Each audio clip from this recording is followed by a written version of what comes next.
welcome to The Poll, the weekly comic book series where we talk about comics that came out this week. So before we get into the comics, I'm just to let you know who I'm joined by. Of course, I'm joined by Joel from Cape Joel. There he is. Hello. He has no pet, but that's okay, because Caitlin from That Sea Monster has a dog, and she makes up for it. I don't know what that means. And I'm Tiffany from Comic Pop, and I have 3 cats. That's I sure do. Guys, allergy season really gets me real bad, guys. It's like not good. This is just like, I'm just like, yeah, hey, cool. My face doesn't hurt today, so that's awesome. So how about we just get right into the comics that came out this week, because we have a couple of big things to talk about. One in particular, let's be honest, and that'll be peppered in somewhere along the way. But we're going to start with Hulk number 5. Joel, you're reading Hulk. Sal's reading Hulk. I am. I feel like you're the only 2 people who are reading Hulk. We literally are. We good. had a moment. It's wonderful. Actually, Sal and I had a moment a little while ago where it's like, it's so good and no one's reading it, right? It's like, yeah, it's a whole subtly subdued, reserved comic starring the Hulk, which sounds like it wouldn't work, but it does. It's all about grief and recovery and moving on. And they even teased this issue that we might see the Hulk in the next issue. And this is like the 5th issue, and we still haven't seen the Hulk. We're getting teases of the Hulk. The thing is that ever since Civil War II, when Jennifer Walters was hurt by Thanos, it did something to her brain chemistry, and now she's afraid of hulking out because she's afraid if she does, she'll lose all control and go on a kill spree, which is interesting for her character because she always had control over the She-Hulk persona before. They also imply in this issue that when she does Hulk out, it's going to be gray like Mr. Fix-It, not green like the classic version. That's pretty cool. I mean, I'll be honest, like, I often worry that I'm going to transform into an unkillable monster that will also go on a killing spree, so maybe I should read this. Maybe feel like a little connection. It's really relatable. It's pertinent to your interests. Yeah, I agree. I totally agree with that. But I mean, overall, I think that's really cool for them to be so reserved. We'll have to see if it pays off in the end. But do you think that, alright, so sometimes arcs end in 5 issues, they end in 6 issues. Have they finished this arc, or is the next one going to be the end of the arc? They haven't announced that the next one is going to be the end, but this is so good and so under the radar, I feel like it could be canceled at any moment. I know a lot of people said the same thing about that Star-Lord Grounded series, and Marvel clearly has shown they have no problem ending things at 6, and I mean, if it did end at that, this would still end up being a really great mini and still probably have a chance to be on my best of the end of the year list for 2017. That's how good it is and how much I enjoy it right now. That's pretty cool. That's really fun. Yeah, but even like they could technically just end the arc and then move on to the next set of stories with her, with like her essentially like finally hulking out, and that would be kind of neat. Yeah. But again, nice for them to address the other half of the Hulk character, which we don't normally get as much emphasis on. So that's kind of cool. Oh yeah. I think if you want to see more of this book, I think Joel's going to say that you guys should definitely go and pick this up. Go pick up the other ones. Let Marvel know you like it, you know? Like, yeah, if you want it to last. In fact, I get the feeling that Marvel didn't have a lot of faith in this series, and the reason they're able to get away with all the cool choices they're doing is that no one is watching it very closely, and that's why. I feel like some of these titles, like Kingpin and Hulk right now, they're reading almost like indie comics because they're super heavily focused on these very unusual, not superhero-esque stories with superhero elements. It's almost like a magical realism for superheroes. Yeah. It's really cool to read them because it's kind of refreshing, but I understand like people who are into the traditional superheroes are probably not going to gravitate as much towards these. And very adult-oriented, because you brought up the Kingpin thing. I really feel like this was written for an adult with an adult perspective, and I feel very mature reading this and enjoying it. It kind of reminded me of Irredeemable and Incorruptible. Like, I know I bring those up all the time, but I feel like they're the most non-superhero-y superhero comics because they go into those kind of really messed up kind of adult stories. Like, what would a real life ramification for being a superhero be? And it goes into that. And right now Marvel is playing with that. And it's good. Well, for now at least. Who knows? We don't really know what the future is going to hold, which is kind of interesting because Marvel's being weirdly tight-lipped about some things. Seemingly either they have a big secret or they just don't know. Which one's more frightening? The fact that they have a big secret and are keeping it really well, or they have no clue? That one. That's the one. That's scary. That's really scary. By the way, Yeah. when you said that you feel like an adult reading it, I immediately imagined Joel in like a smoking jacket with like a sipper of brandy, being like, "Yes, and now it's time to read Hulk #5." Mm-hmm. Yes, yes, an exploration of grief in the modern world. Yes, very. I could go get my smoking jacket, and I don't have any brandy, but I could pour some. You should have worn it for the cast, and then you could have done that Family Guy bit where you lean back and you go, "Ah, yes, shallow and pedantic." Yes, Very. exactly. It's the opposite of shallow and pedantic, though. It's actually very in depth. Yes. So, all right, guys, if you're not picking up Hulk #5, go Get it while you Yeah, can. go get this book while you can. It's a dangerous It could literally be trade canceled weight with this any one, moment. honestly. Like Mhm. this is one of those books where it is dangerous because you might end up trade weighting, and then it turns out you love it, but they canceled it. Yeah, the lady who's writing this book now, I can officially say I am a fan of her work now, and I will follow her to the next thing she writes. That is awesome. That's awesome. Follow her to the end. Yeah, you let her know that. She might find that to be creepy, so be careful how you present that. You should tweet that at her, and then you should do a stalking gif. You're my new Gail Simone now. Yeah, God. Gail Simone's like, that's good. it's With that. it's like, yes, I have several restraining orders against this Cape Joel gentleman. He has a history of these things. Exactly. All right, but moving on from one incredibly powerful, really cool superhero and on to another one. Let's talk about Wonder Woman, Caitlin. Yeah.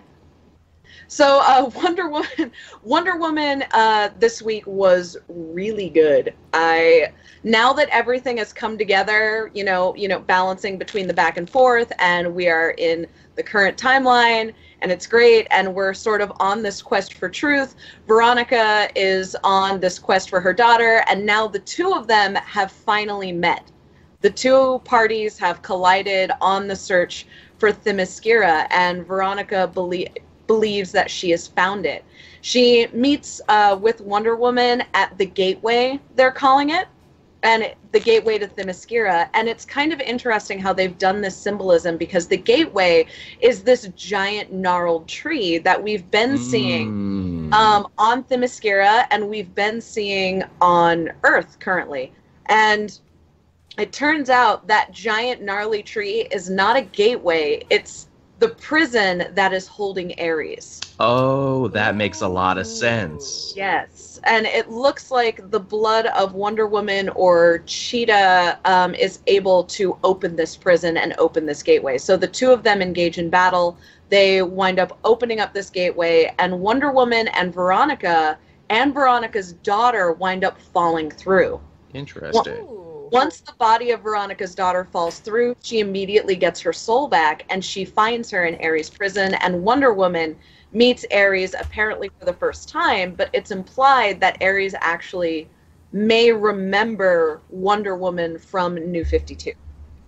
So he implies, yeah, so it's cool. He implies, like, "Oh, Wonder Woman, it's nice to see you," and she goes, "We've never met," and he goes, "Oh, I suppose we haven't then." Yeah. In terms of what's going on right now in some other books, that's really interesting. The Ares thing was definitely one of the biggest pieces of discontinuity, because they had met in like the New 52, and then we see original version show up in here with the armor and the horns and everything else. Then you tell me we're seeing him again here. I like this. I like this a lot. It's really, really good. This was very satisfying to sort of see all of the pieces fall together with Wonder Woman, and then we get to this single stream, and then we get that big continuity hint with Ares and that little dialogue exchange. It was really good. So now they are in the prison with Ares, and something is breaking through the giant gnarled tree that mimics this one on Themyscira, and all of the Amazonians are united to fight, and they are actually desperately hoping for Diana's return, because it seems like they are in some kind of intense moment where it could be the fall of Themyscira, but we still don't know what's coming or what is approaching them that they're going to have to face. So we will see how that all comes together.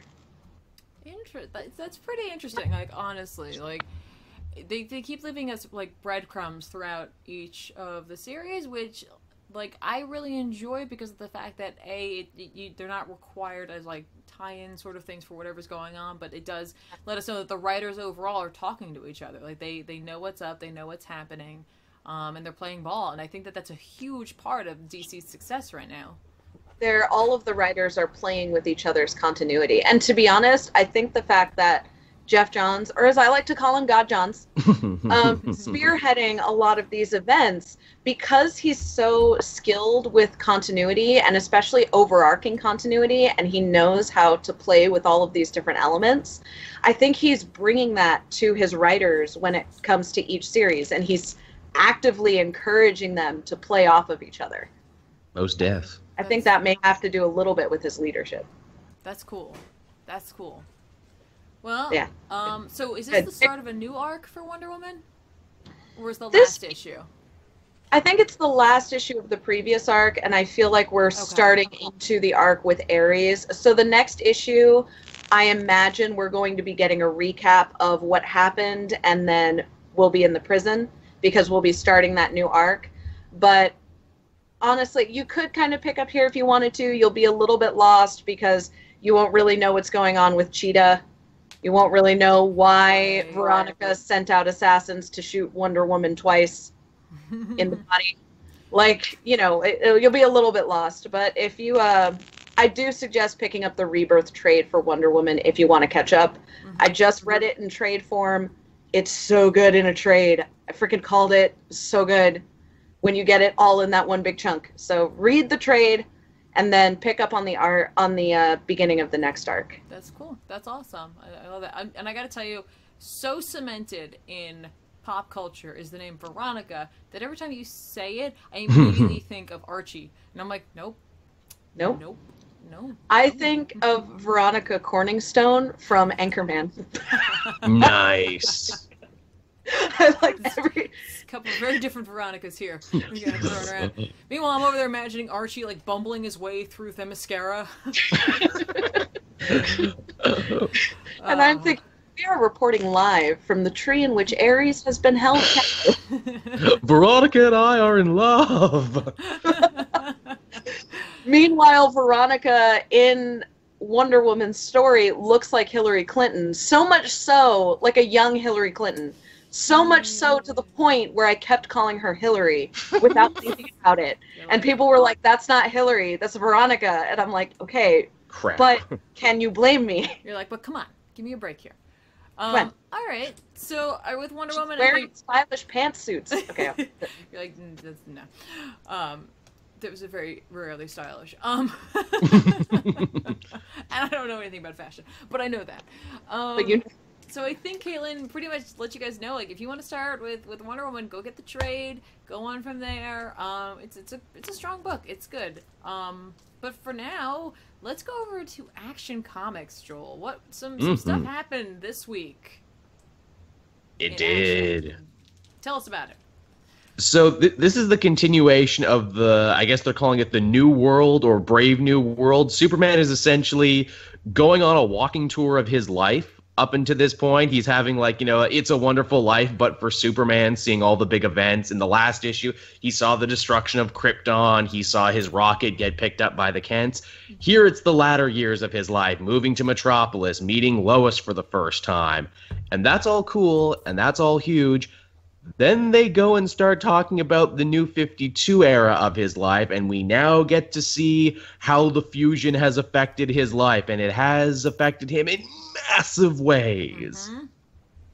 For one, John was conceived in the main world, and Lois delivered at the Fortress of Solitude, with Batman and Wonder Woman helping out. I love that. That's adorable.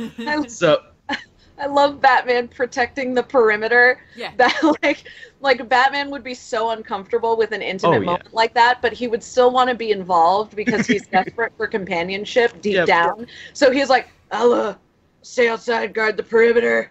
And he had shows up. He had his binoculars on and everything. No, ain't nothing gonna stop this birth, I can tell you that right now. I bet my cape and pointy ears. And you hear Superman's inner monologue going, I know nothing's going to be able to show up at the Fortress of Solitude, but if it did, they wouldn't get past my old buddy Batman. Right. So I was like, Oh, that's so cute. You gave him a job to do. I was gonna say I have expected Alfred to be there with them birthing the baby. Like, look, Master Bruce couldn't be here, but he sent me here to help. I brought hot water and towels. Right, that's what we need for this. Tea and crumpets.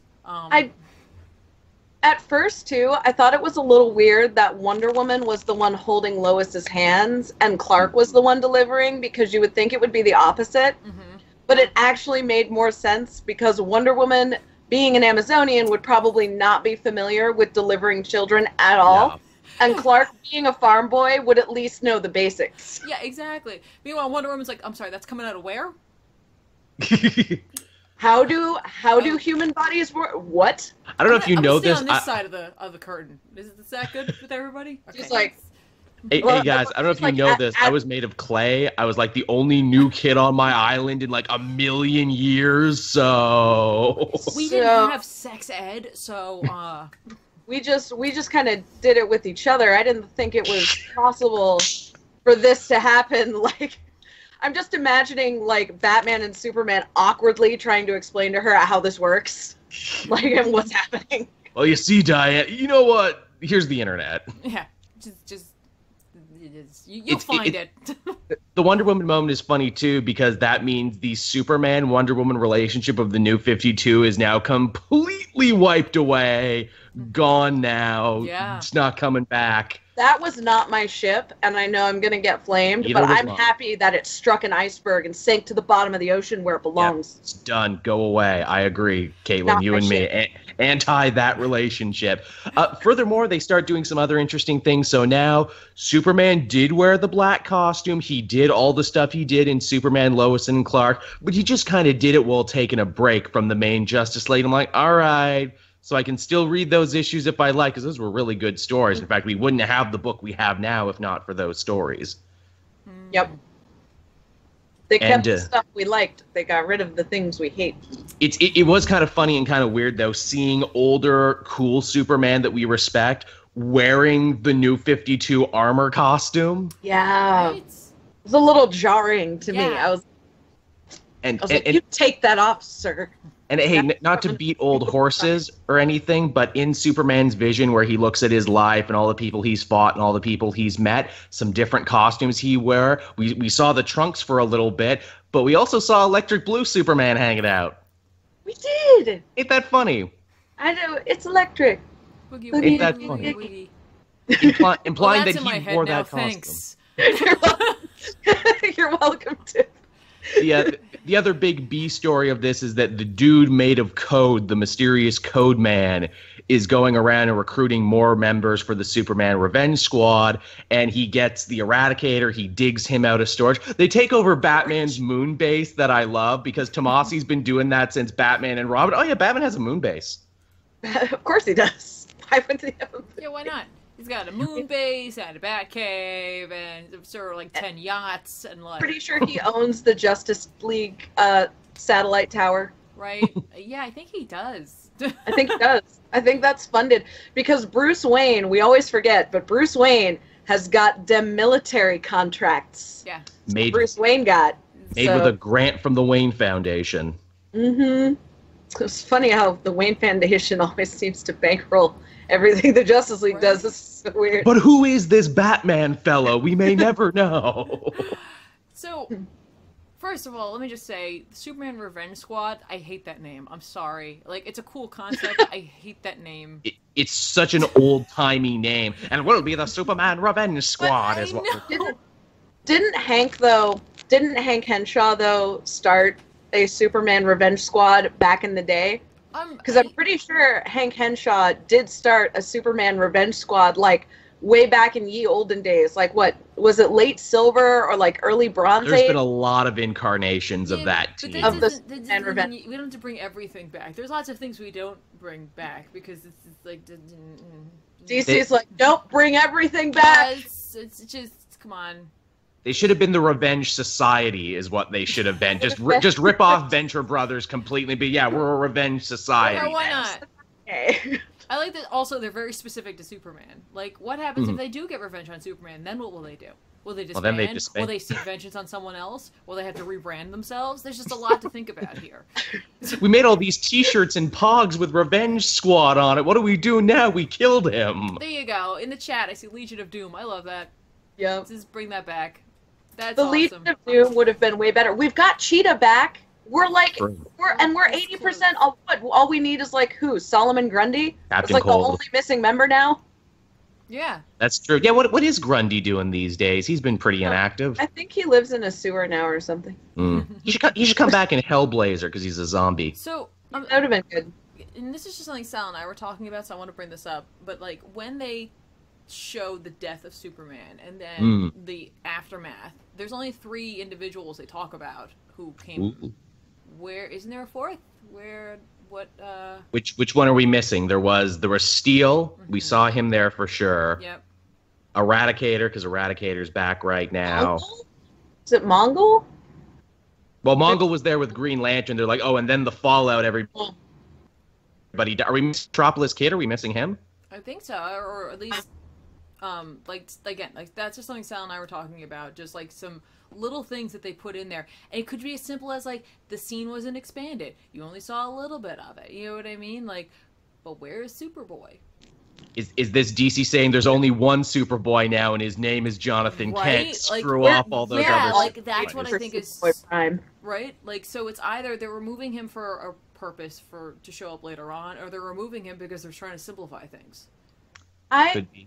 I feel like Superboy Prime would probably be better off tying into the main event plot and would show up with maybe Dr. Oz at some point, maybe in conjunction with that, because we have no idea where he is. Or It maybe would make he sense. is Superman Prime. I don't think, no. I don't like this. I want it to be Adrian in my soul. The perfume bottle was there. It's not Adrian. I'm going to be really mad. We all know already how mad I'm going to be. I don't think extrapolate more. The Superboy thing is interesting because I know when I was reading Super Sons, I'm like, man, how great's it going to be when they eventually cross over with Connor and see what he's doing, because that's totally a Super Sons type of story. Now I'm like, maybe not though, Right? It's because just no one is mentioning him. it's just an interesting thing because it's like DC's doing things so intentionally right now that it's not even a question of was it an accident, you know what I mean? Like things are being done with such forethought that it's Maybe- like it's a little scary because it's like, what does this mean? Perhaps Connor is in Mr. Oz's prison alongside Tim Drake. Wouldn't that be something? That's what I think that could be a thing. That's what I would And they'll prefer. start their own team. Yeah, sure. Well, It'll- hey, they were buddies back in the day. They'd be like, hey, Jonathan, Damian, we were the original Super Sons, man. We were doing this And before then it was Damian cool. flips them off and And rides away on his he motorcycle. does a I like. super sweet backflip onto his motorcycle, pops a wheelie and rides off. I feel Yeah. like the soundtrack for that would be, you know, the song Middle Fingers in the Air? Yes. It's just like, I am the original middle fingers in the air. Just rides off. Yep, and he's just gone. And he's just gone. So But good. overall, And Tim and Connor are like, man, we got told. exactly. But all right, so Action Comics is clearly they're setting up something kind of big. It'll be interesting to see how this plays into what's going on with things like the button and just overall. Will it tie in? Is it leading up to something? Does it not tie in at all? I don't know anymore. I don't know anything anymore because they just have such a handle on like the plot threads that they're using and then moving. They're doing a great job of keeping everybody off the scent. This kind of reminds me of when Death Note was still coming out in like its monthly installments, and you were reading along with like the cat and mouse game between Light and L, and nobody knew what was going to happen, but everything was so detailed and the plot was so well mapped out, and it was so you could follow everything so easily, and you were like, what's going to happen? Everything has a purpose. Let's analyze this really specific symbolism in this one panel to try and predict how Light's going to catch L. I think they did that, you know, and also like with Gravity Falls, very similar. Yeah. Lots of super intentional things, and now I feel like we get that with DC Comics, and Right. I'm just so good. Right. Or Lost until we found out they didn't know what they were doing the whole time and we were reading way Yeah. too much into it. I wish Lost had a lot of forethought, but I have a lot of faith in God Johns right now, that the forethought is there, that there's a very clear ending we are aiming for, and that it's not an illusion. Like, oh, never mind. This is not the place for offensive stand-up comedy. Sorry, I had to like stop myself before I said that joke that offended a lot of people. Not here. Not Madame here. Tish. This is not the place. We'll just imagine it was really funny. Right. I'll tell you guys after what the joke. That's fair. Does anyone else have any other thoughts on Action Comics? Because again, like this is one of those where we're just kind of like starting something. We're just starting to roll into something. It's funny because we got this going on in Action. We have a totally different plot line going on over in Superman, and then you have like this incredible story of the Button going on all simultaneously, and it's just like, how are they going to pull this all together? Superman never been better than it is right now, or not in many years at least. This is one of the best times to be reading not just Superman, but all the Superman books. Yeah. It's a good. It's so good. Fans of Superman are having a great time right now. I think. Oh yeah. They're just like this is their heyday, and they'll sit years from now and be sipping on their coffee, and they'll be thinking fondly of 2017, 2016 Superman and how great it was. I'm going to be sitting in the retirement home being like, you know what the real golden age of comics was, Johnny? 2016 to whenever. 2016 Superman. The only problem with it was that Supergirl was frequently drawn without feet. God damn, was it a good story? The old Liefeld method. Anyway. No feet, no hands. YOLO. It's fine. There's no time. We can't draw those things. There's no time to draw it though. So like I have feelings for him. Like I'm just like I understand why the feet are gone and the hands because it's like fuck it. It's just they're hard. But anyway, I can't do this. Guys, if you're not reading Action Comics, I feel like you could pick this one up. You might be a little bit confused, but this does do a pretty decent job of just trying to get you settled into what's happening right now in Superman, what they're considering continuity as opposed to not being a part of his continuity anymore. And so if you are a fan of Superman, you might pick this up. I would recommend you grab this and the one before it, just to keep everything straight for yourselves. It's a little twofer. It's a breather arc before we get into Revenge Squad. Yeah. Exactly. That's exactly it. So, like, go for it. Enjoy it. This is fun, and it's exciting, and hopefully just ride it out as long as you can. Just hang on to it for as long as you can. Never let it go. Don't let it go. I don't care how much you love it. That's a lie. If you love it, you'll let it go. No, we won't. I'm sorry. No. We'll hold it closed, and we'll lock it in the cage in the basement, and then we'll tell it we love it every day. That's right. That is correct. All right, so real quick, I'm just going to take a really quick side detour, and that's not even a detour because it's still technically in the DC universe. I'm not going to talk a lot about it because I did that on another place that we'll talk about at the end. But Doom Patrol #6 came out. If you've been reading Doom Patrol, this is the end of the Brick by Brick arc. It's a great ending to this arc. They're kind of going on a little bit of a break. Think of it kind of how Saga goes on a seasonal break. They will be back though with the next arc. Gerard Way and Nick Darrington, man, those guys get this book. They completely understand how to tell a Doom Patrol story. They completely understand how to create something totally new while also being like, no, it's okay. All the other stuff happened. It completely fits in with what Morrison did and those who came before have done.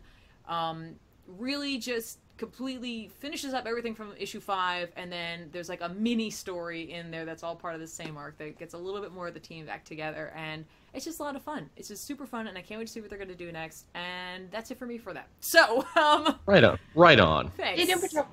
But now, let's go over to Marvel, because I feel like we haven't talked too much about them. Joel, you read Weapon X. I did, and yes. Much X. In this new rolling out of X-Men themed books, you got your golds, you got your blues, you got New Mutants, I think, coming out soon. You got a lot of them. We've had good ones, we've had bad ones. Weapon X is most definitely a comic still. It is perfectly middle of the road, inoffensive, Wolverine and Sabretooth punching stuff. a lot of this issue actually focuses on Warpath, of course, because, he's going to be part of this new Weapon X team. It's interesting. Man, does Greg Pak sell the hell out of Warpath. Being like, man, you know what? It's one of the most powerful mutants out there, man. And I'm like, is he really, though, Greg Pak? What can he do? Well, okay, for one, he's super strong. He can tackle a Black Hawk helicopter. He's so strong. He can fly for a little bit. He's got big knives that he can stab robots with. He's an Apache. Yeah, and that's basically it's more robot fight. And what's interesting is they try and give a little bit more characterization to the people running this new mysterious Weapon X program, and they're making them like very workplace comedy. Like, oh, I can't prep the tank for when we kidnap Wolverine because it's my visitation day, and if I'm late again, my ex is gonna yell at me, boss. And they're like, we're doing great work here, son. You gotta prep the tank. We need to find the secret of the healing factor. Okay then, boss. That's so weird. It's very weird. I guess the idea is that maybe by the end of this, Old Man Logan and the rest of the Weapon X people will overthrow the evil Paymasters and maybe be like, hey, let's run Weapon X on our own, because they're only ever going to keep coming after us because they do like every 5 to 10 years. Someone rebuilds Weapon X. Let's rebrand Weapon X. Why don't we? Yeah. It's a weird mishmash. It's okay. It's very okay, is what the summary makes it seem like Venture Brothers, but it doesn't know it's a comedy. Yeah. Yeah. And so it's going to take itself too seriously, but it'll have those comedic elements in it, and then the comedic elements will just feel cringy because it's taking itself too seriously. Speaking of unintentional comedy, there's a great bit in this where Wolverine and Sabretooth, they've been forced to team up and they're running away from a bunch of killer adamantium robots. And Wolverine's like, don't worry, Victor. I was sure to, put my scent over here so, they'll take the bait and go the other way. And I'm like, how did Wolverine spread his scent? What did he do over in that other part of the forest to distract the robots? I want to know. He peed on a tree, I guess. I guess he must have. And then later, him and Sabretooth are arguing as they always do. And Sabretooth's like, don't tell me what to do, Logan. If I wanted a wife, I'd join a dating site. And then Wolverine's like, I know when you're lying, Victor. I can smell it. You joined a dating site, didn't you? That's actually pretty good. I want to see Victor Creed's profile. I want to see what he has to say about himself. Muscular, outdoorsy type, possible dark past, convicted murderer? ? Speaking of Wolverine and dating sites, though, last week, Guardians of the Galaxy, Peter Quill grounded. When Peter Quill goes into, I think her name is Lena's house, and it turns out she's with Logan, and he's stayed the night, and then Peter Quill's having this, traumatic, crisis moment, and Logan is in, this frilly bathrobe that he borrowed from her because he stayed the night. He's, completely naked under it, and he hugs Peter, and he's like, I understand, but he's so short, so they zoom out, and it's just Wolverine in this really frilly robe, naked, hugging Peter Quill. Nice. So short. So funny. It was meant to be funny. So it's perfect. It's a really funny book, that Star-Lord book. It's a shame it ended when it did. Oh. I know. Grounded was really good. It was. If you guys haven't read it, you need to. It's perfect. Makes me happy to know Zdarsky's going to be taking over Spider-Man, so we'll probably have a really funny Spider-Man again. Hey, that's what I said. Hey, I miss funny Spider-Man. I knew him from Sex Criminals, and then he did that. He did a Doctor Strange tie-in for Monsters Unleashed, and I was like, he did a good job. So, Yeah.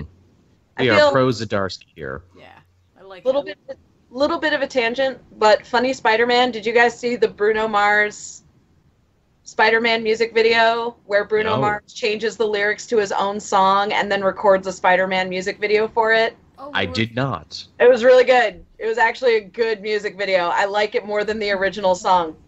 Nice. Super good. That's it for me. I will have to check that out. Yeah, you gotta go listen to it now. It's Every really time good. Spider-Man has a great history of people covering his songs. Remember the Ramones did a Spider-Man song cover? Yeah, the Ramones did do a Spider-Man song. I think Aerosmith did one too, if I'm not mistaken. I feel like we're getting ready for another good classic. We're revving up for another good classic Spider-Man run. Yeah. Feel like we're amping up for it. Fingers crossed. Well, I'll sure know whether or not it is or not, just by just by virtue of knowing Sal. So it'll be like Groundhog Day. I know. If Sal walks out and sees Spider-Man and walks back in, we've got 10 more years of shitty Spider-Man. Damn it! He saw his shadow. That's over. So okay, Weapon X. Do you recommend it? It's okay if you want to see Wolverine hitting stuff. You could do a lot worse, but then again, Old Man Logan came out this week, so buy Old Man Logan. Aren't you buying Old Man Logan? Keep buying it. Then that's also a slight mini review of Old Man Logan. So yeah. It's a twofer. All right. So hopefully our next comic will be more exciting. Detective Comics came out this week as well. I like that they pair those up. I like that it's action and detective, and it's Superman and Batman. Brilliant guys. All I have to do is see one of them. I know the other one has come out. Kaylin, what's going on with Detective? Sharpen here. Detective Comics was so good. It was so good. It made me cry ugly tears. It was amazing.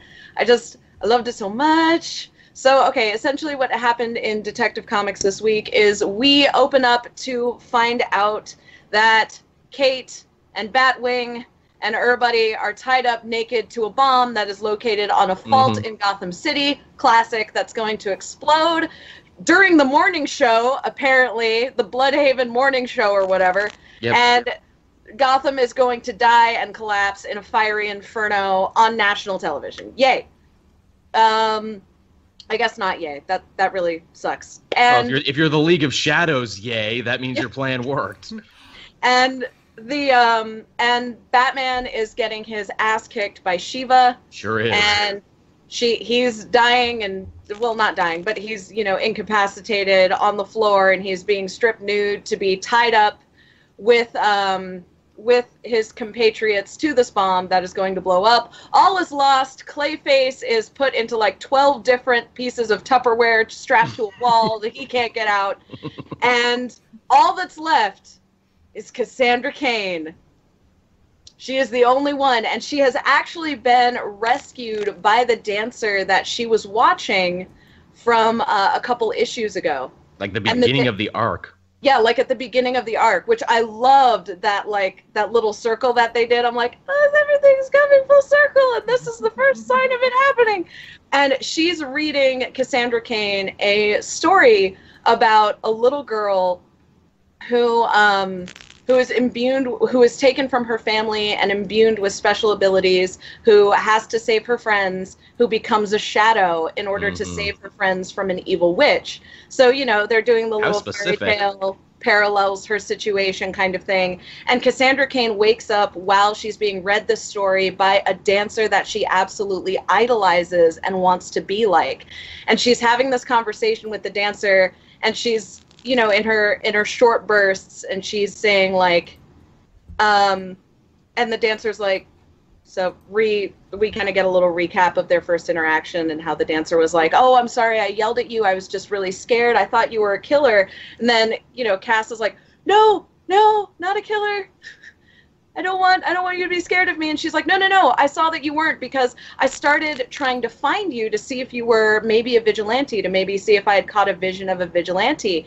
And even though all of the photos and videos of you were blurry, I could tell it was you by the way that you moved and by the way I saw you move when you were in the theater the other night. I knew it was you. You're a good person. And Cass starts having this little breakdown, and they have this great interchange where, Cass is like, I'm broken, and the dancer gives her this pep talk about, how she could have been a great dancer, and she could have been normal and maybe something more than what her mother turned her into and what her mother created her to be. But now that she's been through that, and she has these tools, these very destructive tools that she thought would make her monstrous, she can now use those tools to become even more than what she originally could have been.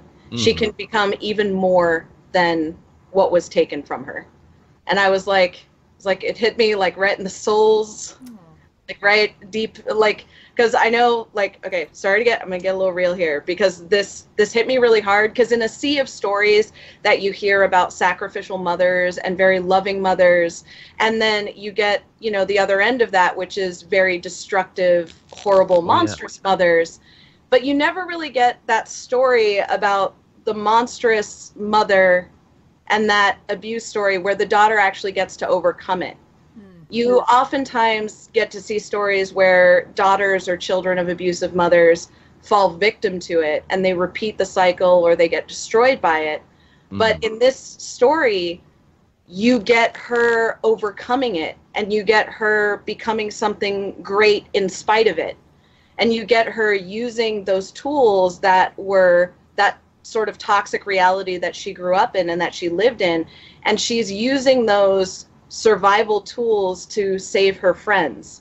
And then you kind of get this great story where she's created a friend family. Oh yeah. You know, she's not alone. She has the Bat family. She is part of the Bat family. And it made me cry ugly tears because I kind of grew up with that kind of not super great biological mother.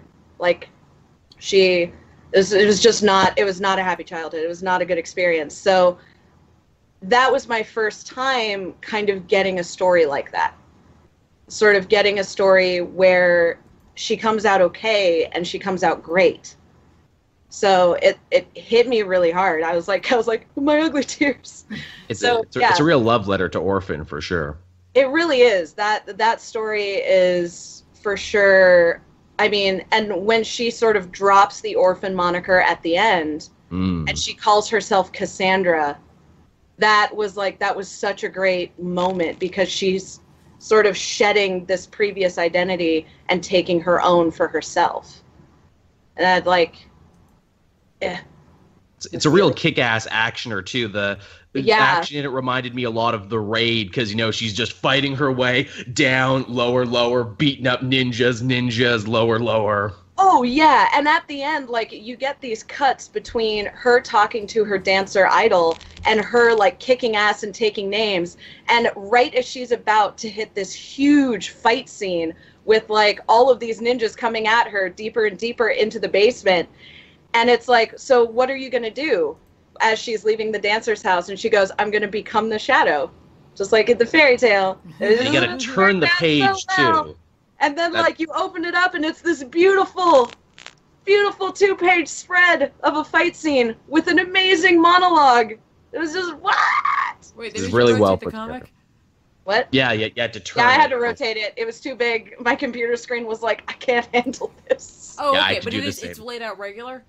Yeah, it's laid out regular, but, like, my computer screen, like, flipped it. I'm not gonna lie. Anytime that comics ask me to do that, to read it, I'm just like, no. It's a bit of a cheat. You're kind of cheating, guys. I also don't want to look like I'm looking at a centerfold while I'm reading my comic. That too. It's like, yeah, Batman. Woohoo! You. It's like, it's just you start looking at it and you start sweating, and it's like, what are you looking at? Just a really emotional story arc. It's totally cool. Don't worry about it. No. It's not salacious. It's just deep. Although there is a lot of nudity, and hats off to Lady Shiva for being like, nope, these superhero types, they've always got lockpicks hidden in their suits. They've got a bunch of secret compartments. Strip them naked, chain them to the bomb. Well, I assume that she has like 1,000 lockpicks on her at all times. I'm sure she does. So she's just going by experience. She called Batman's number on that one. She was like, plate his hands and his feet because he's definitely got shit embedded in his skin. Right. And weld the lock shut when you're done because he probably has something hidden in his mouth or something elsewhere. So, yes. So, how many of us, by a show of hands, think that at the end, Batman and Ra's clearly have a plan, but will it be that Batman ends up getting the final one-up over Ra's, or will the Batman gets the final one-up and then Ra's is like, yeah, but here's a hidden thing you don't know about? The latter. I did that. Yeah. I was going to say, I'm like, I think it's either going to be neutral or it's going to be latter. Yeah, there you go. Because, like, you know they have to, right? Like, because if they didn't, like, then that's kind of the problem with creating a character like Batman, who is supposed to be so intelligent, who's supposed to be, you know, so capable, that it's difficult to not have him be capable at the end. Yeah. I mean, unless, of course, you do something like break his back or, you know what I mean? Like, something like that where it's, like, that's physical, it's something very different. But when it comes to something like this, if you have a character who's supposed to be like, no, I'm on top of everything and like, I was trained by this man, like, you can't at the end be like, and then someone else saves me. Like, it's always difficult for them to do. That doesn't mean they won't do it. It doesn't mean they shouldn't do it. But it always is a hard pill to swallow. Mm-hmm. Because it's like, but then why have Batman? Other than Batman's great. Yeah. He sure like, is. I do kind of like, though, like, I feel like we're getting, throughout Rebirth, we've been getting, like, little flaws, little cracks in the Batman cowl here and there, which I've really been enjoying, because I don't think after Lego Movie I could fully accept a perfect Batman again. It was Lego Movie. Oh, it's the best, most emotionally mature version of Batman we've seen in that Lego Movie. Where they created a situation that was so intense and so overwhelming that Batman couldn't help but admit, I'm not fully on top of this, I need help. And I feel like we're getting a little bit of that in Rebirth right now. We're amping up for this, and Batman's on top of it, but he knows he's going to need help. And I don't want us to get off on a huge tangent on this, but like that to me is so interesting because DC, of course, is built on a pantheon, and then to take someone like Batman, who can either be seen as like Prometheus or not, but like he is among the gods, and then to give him the flaws such as this while like going and perfecting Superman and bringing Wonder Woman where she is right now, and then to have Batman be seen as having flaws, that's an interesting concept to me because it's like of these three pillars of your pantheon, why would you do that to that one? And that's what I don't understand, unless they have a deeper plan, which is not going to happen. But they'll just bring Owlman in from the Watchmen universe, and he'll just take over for Batman, and he's going to be like, this is not going well. I don't know if you know this, but I'm not Batman. It's Owlman the whole time. Hey, is Owlman dead or not? Did he get killed at the end of that, or is he still running around? No, okay, at the end of Watchmen, Owlman and Silk Spectre, they go off basically. No, sorry. I thought Owlman as in Earth 3 evil Batman. No, I'm talking Watchmen. No, we're talking Watchmen. Oh, Night Owl. Night Owl, thank you. We were saying Owlman. I always want to say Owlman every single time. He's basically Owlman. Because that's who he is. It is Owlman. That's right. But yeah, so Night Owl will come in, and he'll just be like, and Alfred will be like, hey, you're not Batman? He's like, no, I'm a little more adjusted. I got this chick. We're together. She's also super cool. She's like, hey, how you doing? then he can meet Blue Beetle and Beetle. Spectre is like, hey, we're really normal and well-adjusted. We just like being vigilantes. Yeah. And then Alfred's like, by the way, here are all the dossiers you need to learn to take care of Gotham. He just opens up the Joker. He's like, nope. No.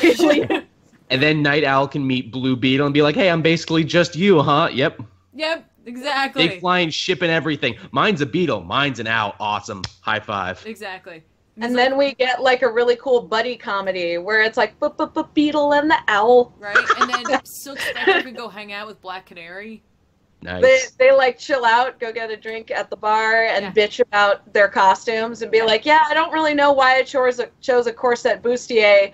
It's super problematic when I'm fighting. This sucks. And she's like, yeah. This miniskirt thong combo that barely covers my nipples under this sheer top is also difficult. It's not a good call. I don't know why I did this, but here I am.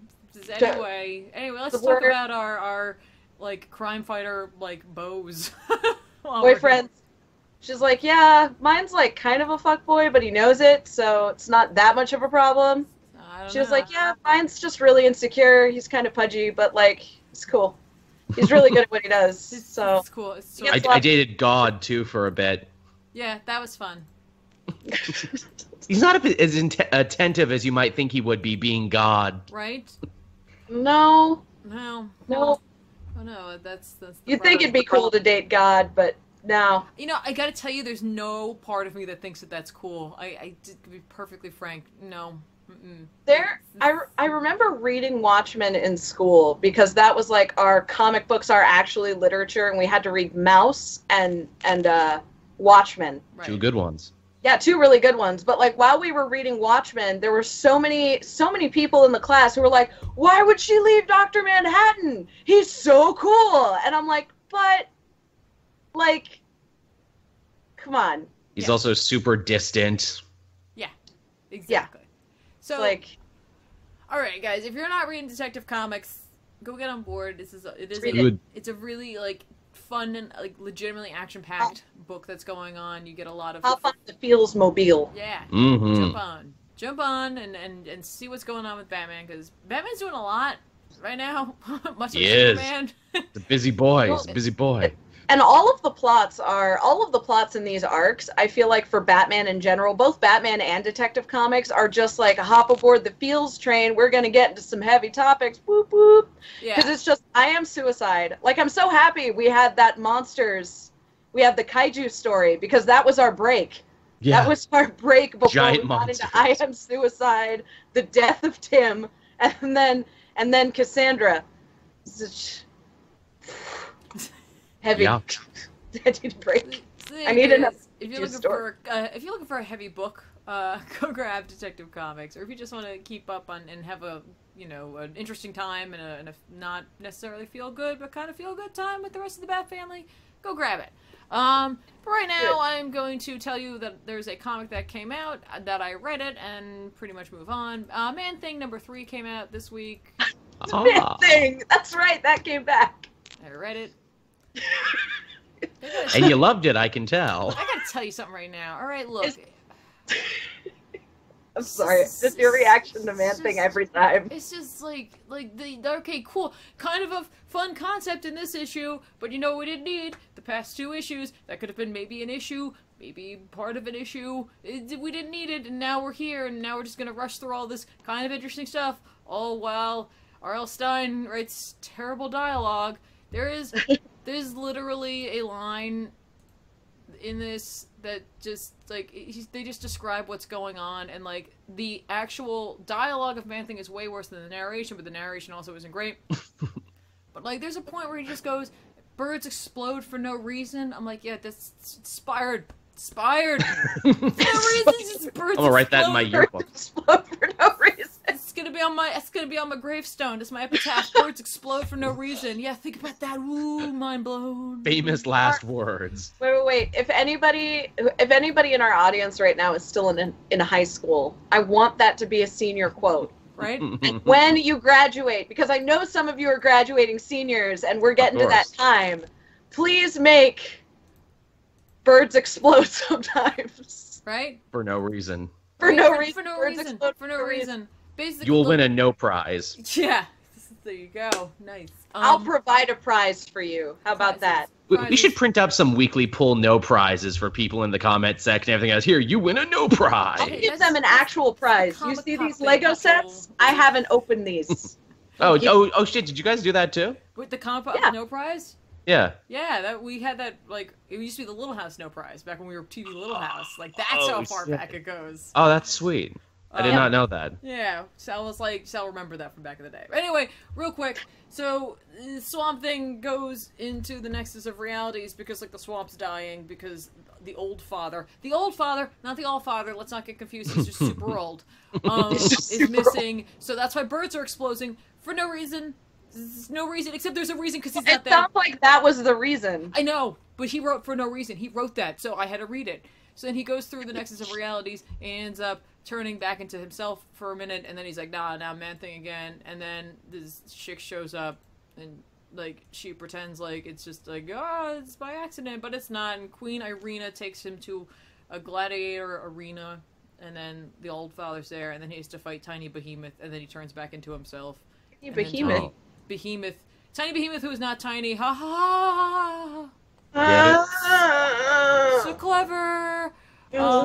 Ends up not being able to kill Ted Salas because he's just like, I can't do that because he's a weakling, and then instead he kills himself. Tiny Behemoth, just for no reason, this character we just met that I have no attachment to, nor do I care about, kills himself, and then yeah, she threatens to take All-Father's head. Thor just put his head under the pillow, and on my bed over here, I'm not entirely unconvinced that it's not directly related. I think it's exactly related to this. I gotta tell you, like, I kind of like the like some of this is kind of interesting. We're developed by someone who apparently was better. It's just that was better. It just hurt my head. Like, it's just, there's nothing to it. It wants to have something, but there's nothing there, and it's just like, blah. So we're gonna move on to Flash. Yeah, the main event. Literally, I made you suffer through my Man-Thing review to get to Flash, everybody. Nice. The weekly poll made you wait for that. Yeah. The weekly poll filled with incredible lows and incredible highs, brought to you by our moderator, Tiffany. That's right. I line these things up. I think about these things. Joel. Yes. Joel. So, like, nothing happened in Flash, right? Nah, it was really uneventful issue. They just kind of sat around, you know, playing Uno mostly. It was really unexpected that they devote a whole issue to and Flash go to, like, a spin exercise class or something? It was something like that, you know. Flash goes to his garage, apparently, and he has an old treadmill just hanging out there. He was going to use it, but he's like, I'm super fast. I don't need to use this treadmill. Oh. I'm just going to sell it on eBay. Yeah, I think that's what happened. I think they actually they went so far as to, instead of eBay it, they Craigslisted it, and then they had like a creepy guy come by. It was really weird. And that was why Flash too wanted Batman to be there, because you know you always have a buddy when you're selling stuff on Craigslist. Absolutely. Batman's really good at vetting out the creepers. That's right. Too many Craigslist killers, especially in Gotham City. Like every other Craigslist guy is a Craigslist killer. Yeah, that's right. They also wanted to know if they had any used underwear. Yeah, for the last time, no. No, I don't. What about the underwear you used to wear on the outside, Batman? Can I buy some of that? No. I burned those. And even if I don't, I do now. Get away. So, okay, what happened in Flash? So here's some cool shit. We actually get to see Barry earn his keep as a CSI technician. He turns the Batcave into a crime scene and tries to get to the bottom of what killed the Reverse Flash, and I think that's so awesome that they went to that length for it. There was so much police tape. Just so much police tape. So much. Well, the Batcave's a happening place. You don't want Alfred or anyone else walking. That's what I was gonna say. What, is he concerned that Alfred's gonna, like, bumble his way through? But let's face it, Barry would use way too much police tape just to be a derp about it. Right. Just, like, totally would. Serious. Okay, guys? No one's getting through this. Super serial time. We use lots of police tape in super serial time. That's right. They're really pushing the idea in this arc. I know I mentioned this in one of my videos where it's like, hey, you know, Batman and Flash, dear friends, only for someone to be like, but are they really though? And I'm like, in this issue, yes, they are. They're definitely building up that they have a relationship outside the Justice League. They bond over their love of criminology and evidence and fingerprints and everything else. They have their own secret language. I feel like I always felt this way in the past, but I'm really happy they're utilizing it now, which is the fact that when you read them as characters, it makes sense for Batman and Barry to be friends.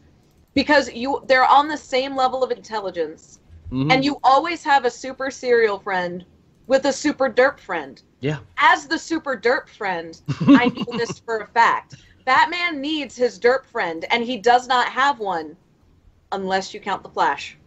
They balance each other out. Yeah. Moreover than that, we're seeing that they were brought together by their bond of secrecy. They're keeping the Button from everyone else in the world right now.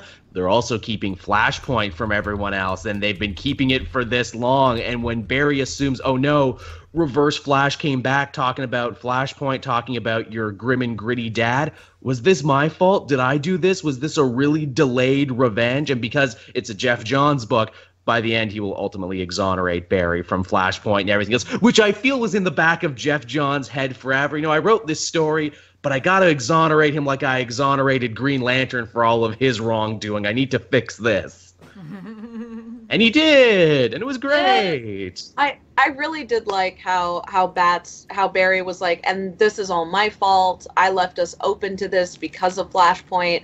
I'm the one who's letting these horrible mysterious figures come in and attack us, and Bruce is like, nah, this has been going on for way longer than Flashpoint, so you're good. You're in the clear, buddy. It's all good. I was gonna say, if I were there, I'd been like, well, I mean, you're not wrong, though, really. You know, you opened the door with time travel. Once you bring that into the equation, Like, here's what I thought was so funny, is when he's looking at Reverse Flash being all skeletonized on the ground with his, like, part of his costume ripped off, like William Shatner fighting a Gorn, but he's like, oh, it's finally over, and I'm like, dude, no, see, that's not how time travel works. Because technically, he could come at any point in time. It's never over. It's never over. You have time travel. It's not over. You can't just say it's over. I'm sorry. You introduced that. Like, if you didn't have time travel, yeah, okay, maybe it's over.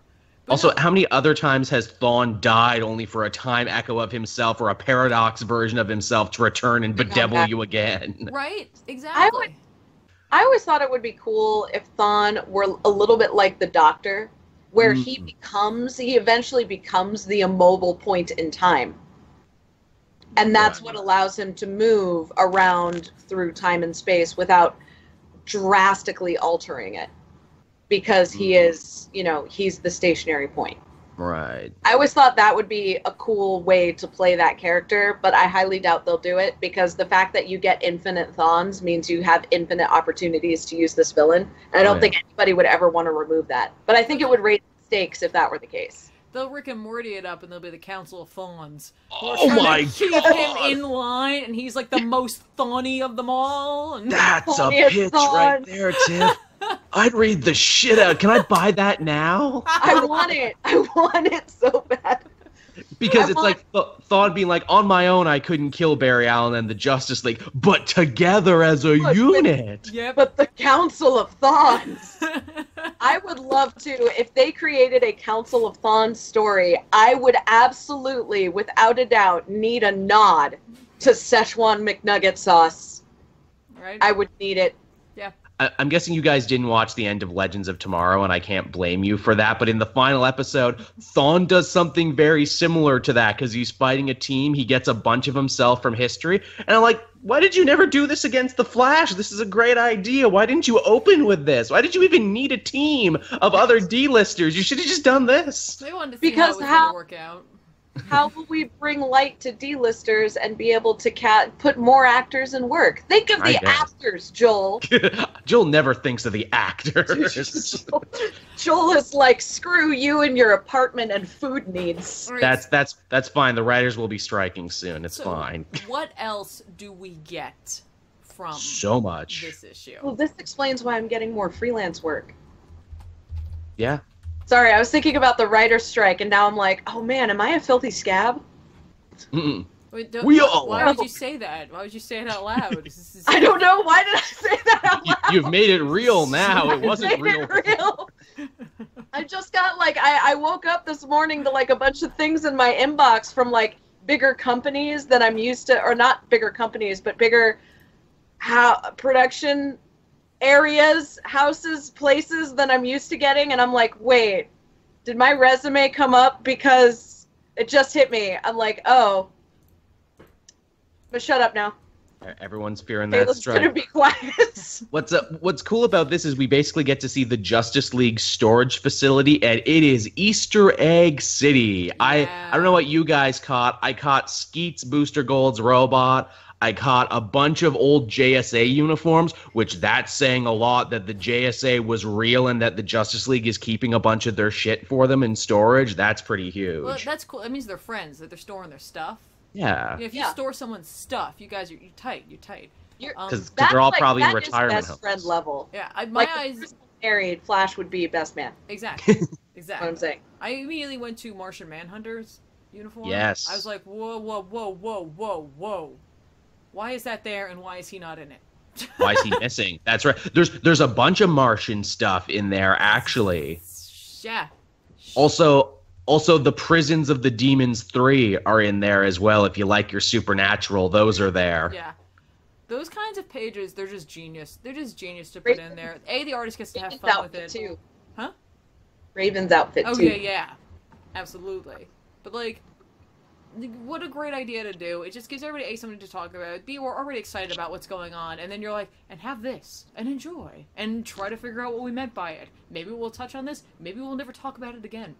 I love how it was the pile of Easter eggs, and it definitely felt like Easter when you're, like, searching through the bushes, and you find, like, 5 Easter eggs in one area. Oh, yeah. Like, Here's another one too. There's another helmet of fate. There's another Naboo helmet there, and Big Barda's like blaster stick. I'm like, hey, the Big Barda needs her stick back. Why is that there? She's gonna be mad when she finds that you have her stick. My boomstick. Yeah, give me my boomstick back. A boomstick. I like the moment too where he was where Barry was thinking of the Mercury helmet, and he's just like, I saw this vision of the Mercury helmet, and I just felt so filled with hope and comfort, and I was like, we're going to be seeing Jay by the end of this, aren't we? In fact, we're probably going to be seeing a return of the JSA because Johnny Thunder comes back in this issue for the first time since DC Universe Rebirth. I'm still waiting for Shazam though. Like I'm kind of mad I don't have Shazam yet. Like I'm sitting here waiting for it. If Shazam doesn't come back by the end of this, I will be mad. Their tables will be flipped. I will scream at clouds. It will be embarrassing. You know, it's funny is like for them, this is gonna be difficult because right now they have a really good amount of books.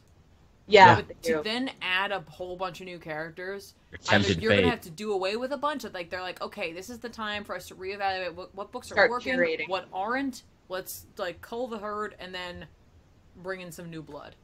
I could see them culling Blue Beetle and replacing it with Shazam. Yeah. And of course everyone's wondering where Booster Gold is. No. Boost! I love Boost so much. He's like that guy at the open mic who is like at every single open mic and gets his own shows and stuff, but nobody ever knows who he is. It's my favorite. I love Boost so much. I need more Boost in my life. He's an untapped potential, that's for sure. You would need a really good comedy writer to write Boost. Absolutely. Yeah. So okay, let's get Chips at Darcy. So not only do we get to have this awesome Easter egg thing, but then we literally see Barry get on the cosmic treadmill. But yes. he's not alone. So awesome. This is not alone. Because this time Batman's not sitting down. We're going to go on an awesome buddy cop adventure. Batman's like, I watch your CW show. I know how you mess with time and space. I'm getting on this with you to make sure you don't fuck this up. I love how Barry's like, no, Batman, you have to get back in bed. You're super injured. He's like, no. He's like, somebody's got to babysit you. Barry, if Alfred couldn't stop me, you're not going to stop me. Let's just put it like that, all right? He's got an elephant gun. It didn't work. Nothing stops the bat. No. And he like ties himself to it with his little batarang. And he's like hanging on. It's just like done. There we go. But what do we establish from this trip? All sorts of things. A really cool new name for this arc called Bruce and Barry's Excellent Adventure. It kind of is. That too. They're gonna go and get Sigmund Freud and Joan of Arc and Genghis I just need Barry to make that joke once and then to say totally. Oh, they need to run into Rufus. We're building a new Justice League now out of historical characters is what we're doing. So Waterloo. But what do we actually find out? Past crises, they get to see huge events in their lives that apparently happened because they're in the time stream, even though they can't remember them. The scene where Barry is like, we need to create a society against evil, a justice society. Yeah. No, a league. And like, Batman immediately is like, that's not how it happened. Batman's also like, who talks like that? It was the style at the time. And then for a moment, everyone's like, God, comics have come so far. I know. I do kind of wish they threw in a Joker's boner little there. Like I was waiting for it. I was like, greatest boner of them all. And that's one of the three Jokers, the boner Joker. The boner Joker. The other Jokers are like, He doesn't speak for us. We don't actually associate with that one. It's really only two of us. He just kind of tacked on. That's the one we don't really talk about. No. But never invite to anything. But what does this mean about the timeline? I don't know. It means so much. See, what I think it means is that #Sal was right. Sal called this. Did he now? Refresh us. Sal said that he believed that all of this had happened Like, all of it had happened, all of it was in continuity, and then this is what this shows us. Like, it all happened. Like, it's all there. Like, Sal was right about this, and I would love if he came in here, but I know he's elsewhere right now to explain that more so. A Phantom Sal has appeared! Oh, tagging him in. Tell us how right you are! Yeah, no, I mean, like, I'm sure a lot of people have this theory, but it was just that, like, the New 52 was not a new universe, but was just the old universe, and that everybody just kind of had their memories wiped, and that, like, everything happened, and now, like, thanks to Action Comics and Flashpoint, they're just like doing a little bit of, like, cleaning up, and they had to take away the pre-Flashpoint continuity in order to make you feel like you really wanted it in the first place, like, make you miss it. You know, you don't really appreciate what you have until it's gone, that kind of thing. So that was it. Thanks, Sal. Woo! Hashtag Sal was right. Good poppin'. Right. Blow up Twitter, make it trend. Hashtag Sal was right. Hashtag the button. Hashtag the button. It's just one of those things that, like, and we all have our moments like that, but that one I definitely wanted to give to Sal because he was, like, really hoping for that. He was really certain that that's probably what it was going to end up being. And it turns out it seemingly is where we're going with this, and that's really kind of cool because it just means that, like, they're figuring, instead of just relying on constant reboots or constant making new universes, they're like, let's figure out how we can make this work. Yeah. You know, like, let's actually try to solve a problem.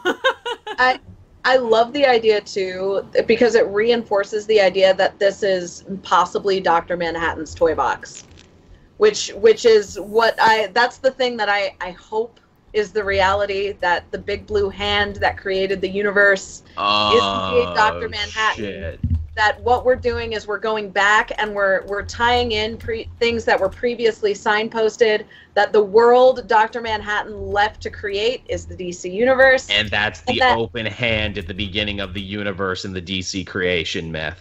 And the fact that we have superheroes and everything like that, and that we have this lack of predictability is an indicator that this is Dr. Manhattan's toy box, and that the constant wiping and restarting is just him trying to clean up his universe every once in a while and always restarting it to see how it changes each and every time. Got to get it right. I got to find the ultimate universe. I got to find the proper one that I want. Yeah, and that's kind of like sort of hoping it's what it is. I hope this is reinforcing that this is not it. Again, I'm going to be very upset. There will be screaming at clouds. See, I got to tell you, like, I'm sure it will end up being Dr. Manhattan, but I am kind of with Benny on this one where, like, I sort of hope it isn't him. Like, it's all leading to that, but it's leading to it in such an obvious manner that I keep waiting for, like, but it's not. You know what I mean? Like, and for something, and if it's super clever, that's great. And if it's not, that's going to be a real shame if that's what they end up doing. But more than likely, it will be Manhattan. You know, like, at the end of the day, he's got the power, he's got the abilities. I just can't think of a twist that will be big enough to replace it. Well, that's why we're not writing it, though. I know, that's true. That is why we're not writing it. I feel like any twist compared to what we've been leading up to is going to turn out to be like a disappointing M. Night Shyamalan Ding Dong type of twist. And the DC universe was in our hearts all along. I just like I will not be able to deal with it if they zoom out and it's the mind of a child. Oh God, no. It was Tommy Westfall all along. Oh God. I can't do it. So, but like at the same time, think about it. If you legitimately lived in like the Watchmen universe, so, like if you lived in there and the events from Watchmen happened, right, where they, you know, create this, you know, false radiation to mimic Manhattan, but we don't know that, you know, like we as the reader know that, we recognize that, right? But like that ends up being an interesting, it's a legitimate twist if you were living in that world. Like if you found that out, you'd be like, oh, like that's kind of like that kind of twist for. Sorry, I hear Sal talking in the background. It's very distracting. To those saying it's the orb, I can see Aaron trying to make a play for that regardless. Just trying to put him into the DC universe. Nah, man, the orb is busy for Marvel Legacy. He's got to reboot that world single-handedly and make himself the new god. He's the new Dr. Manhattan of the Marvel universe. But I like how someone said it's Grant Morrison. Like, it's just... I was hoping it was Alan Moore. Yeah, just a poster. I remember that, just a poster of Alan Moore. Or that, or Gene Wilder. I'm fine with that. Willy Wonka. There. No, I mean, like, I'm I'm excited to see where this is going. I think this issue was on point. I think they considering we have seemingly one person who's constructed this story, or maybe a couple of people, whether Johns has his hand in this. It seems like he probably does. It really seems like he does. It's referencing nothing but Jeff Johns' works. Right. But I think you need that because right now, regardless of the fact that we have two different writers writing the actual dialogue for this, they fit pretty well, I think. It's just, I don't know. It's going so well that I'm a little afraid. and we're gonna get our conclusion soon, but not really soon because Flash 22 got delayed. So you know when you get into like a really good relationship, and you're like, this relationship and this person that like it's so amazing, it's so good, I feel so fulfilled in my life, and you're just waiting to find the fuck up. You're waiting to find out that they like killed somebody and only went to prison for 2 months. Like you're just waiting for it. Oh, I've been there. What haven't we all? So like. Look, I'm not saying it's not going to be good. I certainly am not saying that. I'm just saying it's been going so well overall. We're just waiting for it to just turn out shitty. Yeah. You're like, where are the strings on this? Exactly. We're sitting here like trying to recover from Marvel, still kind of trying to recover from New 52 and being like, I've been hurt before. Right? Exactly. Don't lead me on, God Johns. That's exactly it. But I mean, like, honestly, like, this is big. This is going to change potentially this is going to forever change the DC universe. Yes. For good, for bad. And we mean We're not going to know until it happens, or even until like much time has passed afterwards. Give me.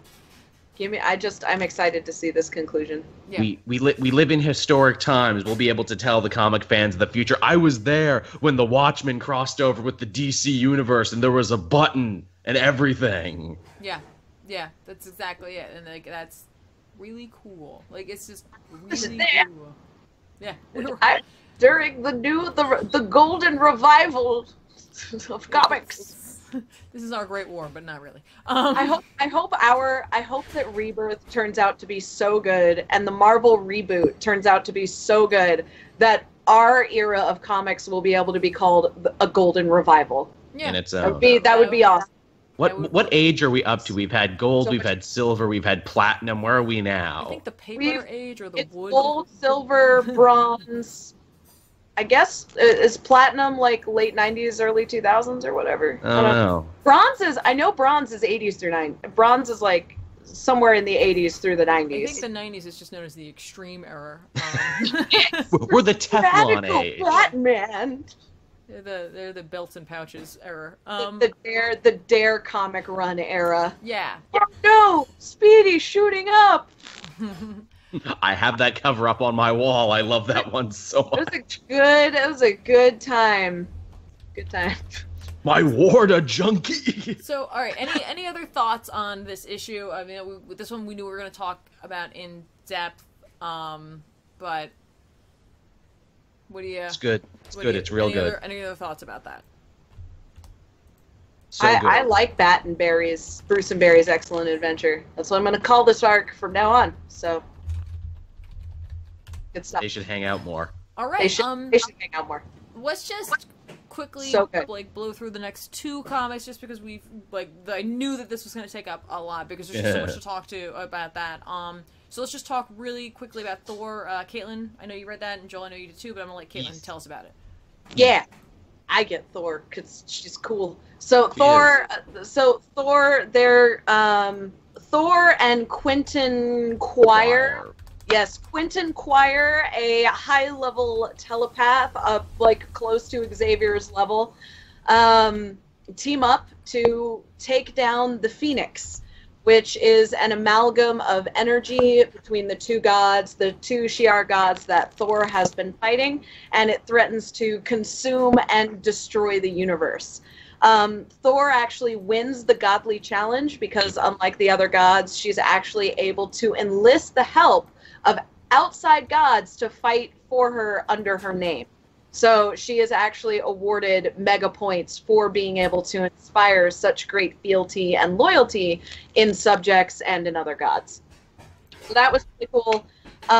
Thor, Mighty Thor has just been a great run. It's really, really fun. If you guys are kind of like you know, getting a little bit exhausted from a lot of the heaviness that's happening in comics right now, you can go to Mighty Thor and feel refreshed and rejuvenated because it's just a fun run. It's got great fight scenes, the art is really beautiful, and the stories are and the dialogue are awesome. So, hell yeah.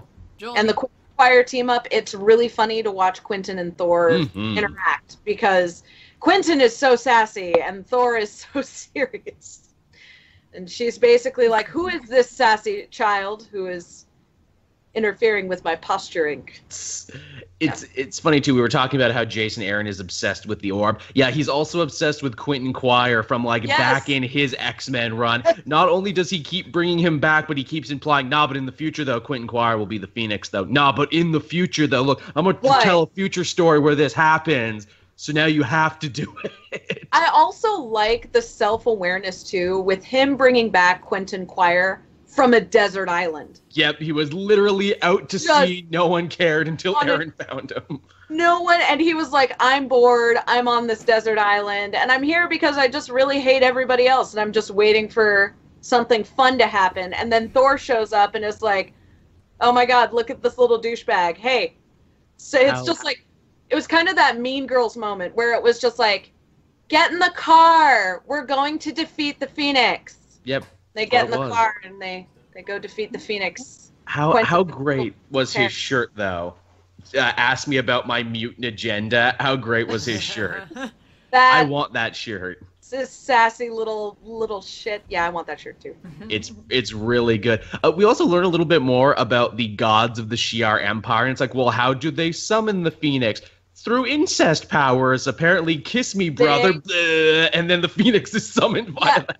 The Shi'ar gods are brother and sister, and they are also lovers. They are Lannistering it up all over the place. They're going Greek. They're gods. I don't know. With gods, it is a little bit different because when you get into actual godly myths, that kind of thing happens a lot. A lot of sibling boning. Right, and like there aren't going to be probably the genetic ramifications, because they're gods and they're beyond mortal thinking. That's not weird and creepy to them like it is to us. They had an amazing. Think about who's related to who by what, like, you know, what like if Nyx and Aphrodite were doing it, that would not really be, even though they're technically related, that it wouldn't really be. They're not. There's nothing biological there that relates them. They're just. How hilarious was their threat too, where it's like, let us use the Phoenix to burn down the universe, then make love in the ashes for 1,000 years. And I'm like, I was like, damn. It's like, that's a long time. Like, what? That's 1,000 years. You know how much you could do in 1,000 years? Like a lot. I was like, that's like a day. Yeah. To them, like, in God terms. Fine. But how freaky do you have to get to keep that fresh for 1,000 years is what I want to know. They found a way. Well, They did find a way. The divine mating kind of way. This is where making love doesn't mean the same thing to them. They're just hanging out and chatting. Yeah, just hanging really. out. Oh, that's not. Oh, hang on. We need to talk about what that means to the rest of us. They're like, ew. Ew. Ew. No. That is not what ew! How could you think that about us? That 1,000-year Tinder hookup. I'll be back in a second. I just gotta close the window. It's a torrential downpour out here. But that was just a weird time to duck out. It was. Like, yeah, I'm going now. No. I'll be back. I just gotta close the windows. There's a bunch of water coming in the window. I'll be back. I have to go look up what it means to make love. So, alright, so Thor overall, super fun. Thor overall, really great. Awesome. Really, like, fun, awesome. It just doesn't get much better than that. It's just straight up knockdown, drag out superhero story. It's some good cheers. Awesome. The last book is actually not going to be an indie book. I'm in the midst of reading X-O Manowar, and I'm enjoying it, by the way. If you're not reading X-O Manowar, and now's kind of a fun time to start it because they're just kind of bringing it back, and like I haven't really read much XO, and I'm just enjoying this. The art's super pretty, super awesome. But the final book actually is X-Men Blue. I think that's the superior of the X-Men color-based titles. I don't know what to call these right now. But this issue is kind of cool because it's like the first issue out of the gate. They wanted us to get super excited, super into it. Awesome, cool. We had a fun time. This one just kind of goes back and goes like, hey, hang on. Do you kind of want to know how this all came about? Because this is how it all came about. This is how you get a team up like this. Where Magneto has Jean meet him in a junkyard, to which she's like, dude, we're like surrounded by metal, and like you kind of killed us. Do you remember when you killed us? He's like, that was a long time ago. And she's like, it like was really super recent to us. We came from time. Do you remember that? Do you remember that part? Because like that just happened and I'm really not over it. And he's like, no, I get it, but like we need to like continue Charles' dream, and like I need the original X-Men for that to actually happen, so let's make this happen. And then she's like, I don't know, man. He's like, I'm gonna take my helmet off, you read my mind. And she does, and eventually by the end of the book we see what she saw. Like we see like the maze that's in his head, and like she uses decoys and she's trying to figure it out because she's like, he legitimately thinks he wants to save the world, and like he thinks he's being honest, and I don't know what that actually means, but he believes he's being honest. But she's like, he's hiding something, and then she opens the door and she is there in like the camps back in the Holocaust, and like she sees him as a boy, and it's rough for her, and she just starts crying, and like that's part of the reason why she's like, we gotta help him, because like I don't trust him 100%, but he thinks he's doing something good, and like he's already like he wants peace, but like he's been through so much that makes him angry and hurt, and like I don't know, we gotta do something. So she convinces the others to join up, but like they don't trust him, so they are secretly, he wants some training. He's not really monitoring them, but so they're going into the danger room and they're training, but they're training to fight him, just in case. Interesting. So, while yes, they're getting their training in, they're also like, okay, cool, just in case he loses it, this is how we defeat him. But like only Cyclops, Angel, and Jean are really playing ball right now. Meanwhile, Hank is dealing with like the ramifications of using magic, and there's clearly something talking to him that's magical. I don't know what it is, but someone's talking back at him. And Bobby's dealing with Moon Knight X-Men crossover. Right? It's something not good, seemingly. So also Bobby's dealing with some relationship issues. He's trying to have a long distance relationship. It's not really working.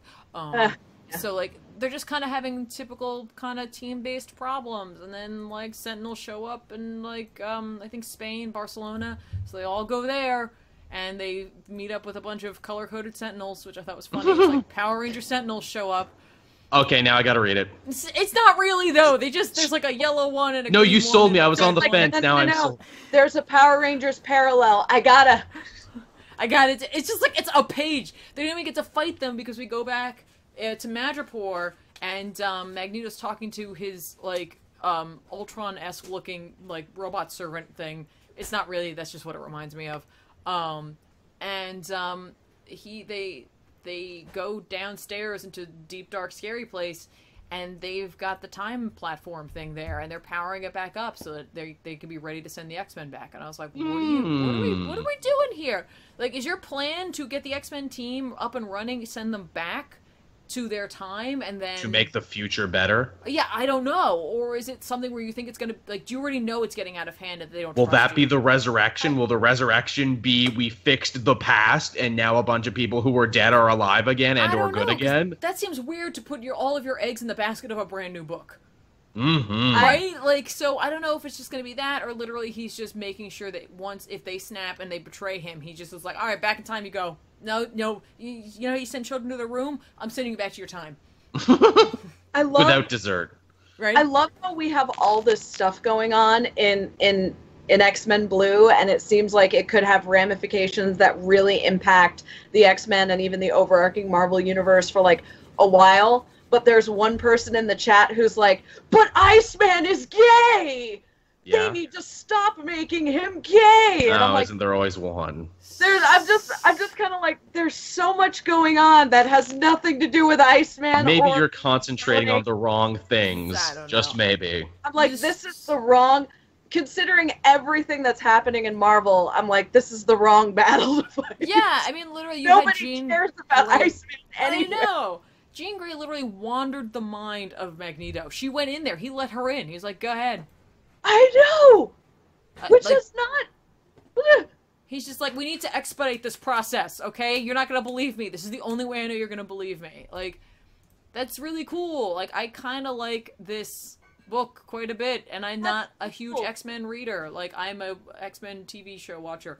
We finally get a really cool X-Men story that really centers around two pivotal characters in a positive way that doesn't just completely shit on the X-Men and make it terrible. And feels like classic X-Men. And yet there's one person who's like, but man, though, Iceman likes dudes again, and that's just like, I'm not about that life. I gotta stop. That's just rocked reading. my world. I'm over it. But also, just so you know, Jean Grey finally gets to do the "To Me My X-Men" line that Kitty Pryde does she? did the first in X-Men Gold. She did it first technically, but Jean does it telepathically, just like Professor X would. That's nice. I like that. Yeah, that sounds good. Fun. Right. That so, is good. And to be fair, Magneto does make sure, because like she's like, we trained. Were you not monitoring us? Like, were you not watching that? And he's just like, I'm not a headmaster. I'm not in charge of anything. Those are shoes I cannot fill. Like, he's just really like, no, I'm not Charles, and I can never be him. And I'm like, wow, nice.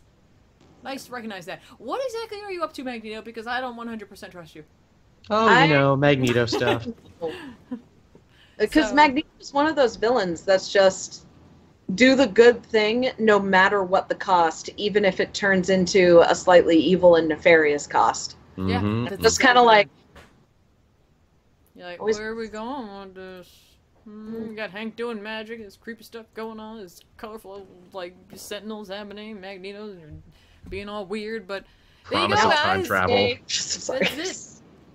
That's all the comics that we had for this week. And again, like I said, I didn't get a chance to finish EXO, but if you're not reading EXO, but you had interest in the character, now it's kind of a fun time, because they're only on issue 2 of this new EXO Man of War story. Technically, they ended it, and this is all brand new.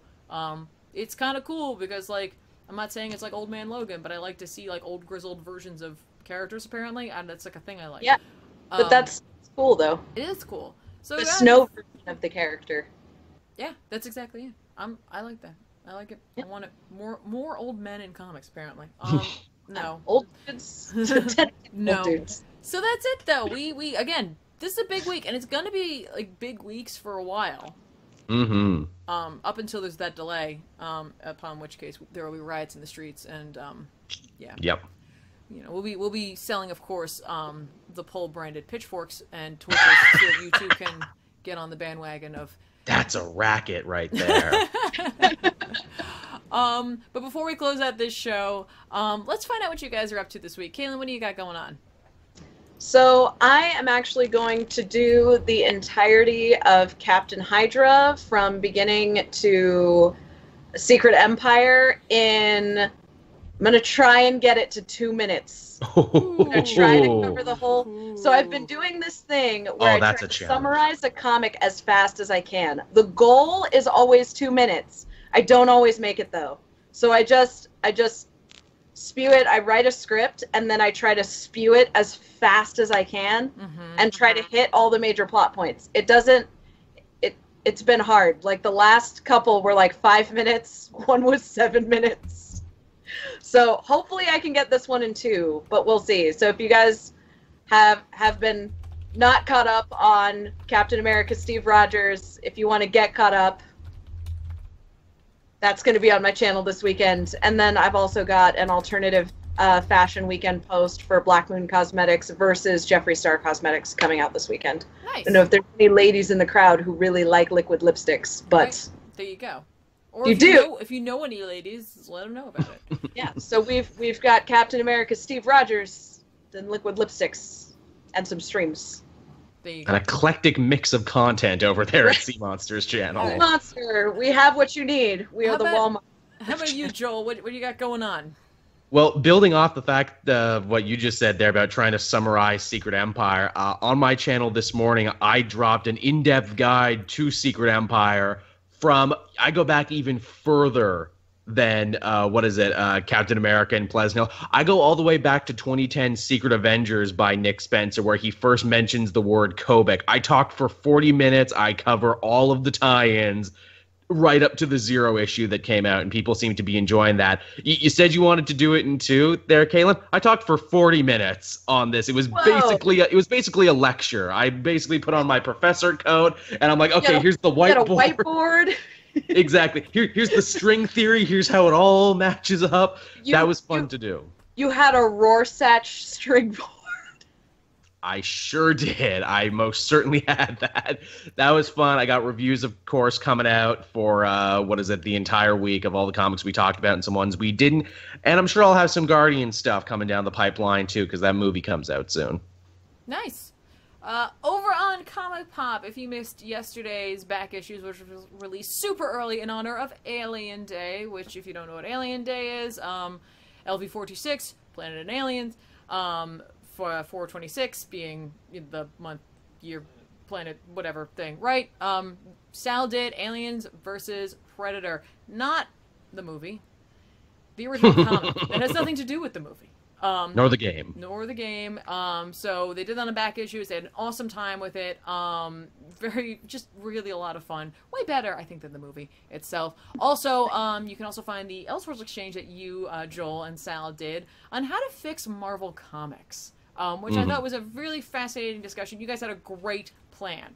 If you want to hear the plan that would legitimately probably fix Marvel Comics, go over and listen to that podcast because they did a great job. And then, hey, guys, tomorrow night at 7:30 Eastern Standard Time, you will be able to catch the Comic Pop 50,000 subscriber live stream where Sal, myself, Ethan, and Ben are all going to hang out. We're going to answer the questions. Sal said there was like 300 questions and comments that were there.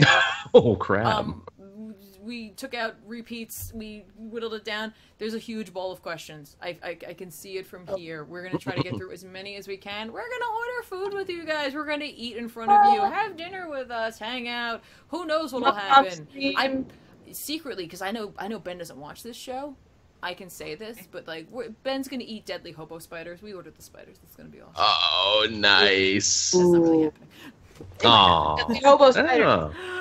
Who knows what will happen? Like I said. Why are the spiders hobos? Did they lose their spider homes? Is that why? It's sad. So should we splooge the person who just subscribed? Of course. Yeah. Should do something. Splooge. Imagine Rob splooge. We can't splooge like Rob splooges. No, it's just sad. It's one of a sad. kind. It's not a splooge. It's a squirt. It's just like a. We really gotta think of our own thing for the poll because we really do. It'll come to us. Splooge. Gotta be organic. But then when Rob is here, then he does splooge. I don't know. It's I know he splooges everywhere, and then we rely on it like a crutch. I know. It's exactly what we did. Exactly. Yeah, no, we did come up with Gush. I don't think it stuck. We didn't remember it. It didn't like when we said Gush. It just like, and then watching it on the replay, I was like, this is just awkward. Yeah, we need to workshop that some more. I like. How about a hearty thank you? Oh, snicked is nice. I also do like thank you. Thanks. Thanks a lot. Really, thank you. Thank you. We should just do a really long, awkward thank you whenever somebody, like, we just immediately stop what we're doing and we go, thank you. No, really. Thank you this much. Yeah, like, thank you so much. Like, we really, it's like, thanks. Thank you. I feel like being from the East Coast, it's kind of hard. I'll just kind of come off sarcastic. I won't be. It's just going to happen. I also very quickly want to give a shout out to a person in the chat, Comic Fanboy 16, who put Ben as Kraven, and I appreciate that so much because that's one of my favorite scenes, I think, in all of comics, like Kraven eating a room full of spiders.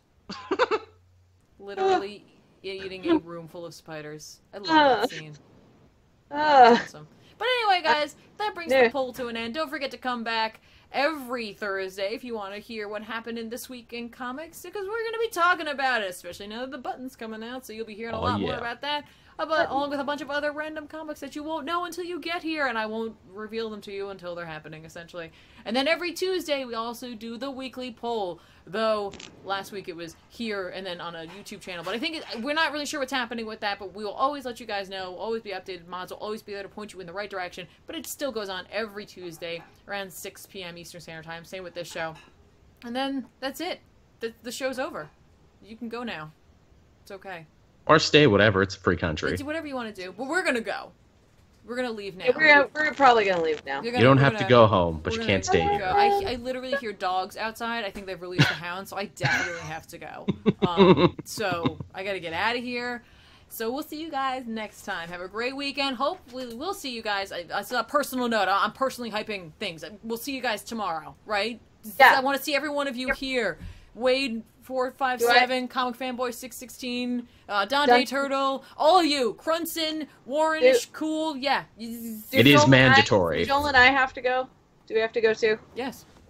Okay. Yeah, I mean, it's mandatory. Yeah. I'm taking roll call. I'm gonna be in the chat. I'm gonna be like. It's gonna be on our permanent records if we don't show up. That is correct. True. That's correct. That's true. You're all personally invited, so we'll see you guys Tiffany there. Remind me to man thing if I don't go. That's right. That's right. I'll rid myself of this albatross. Have a good night, guys. And Alan Scott.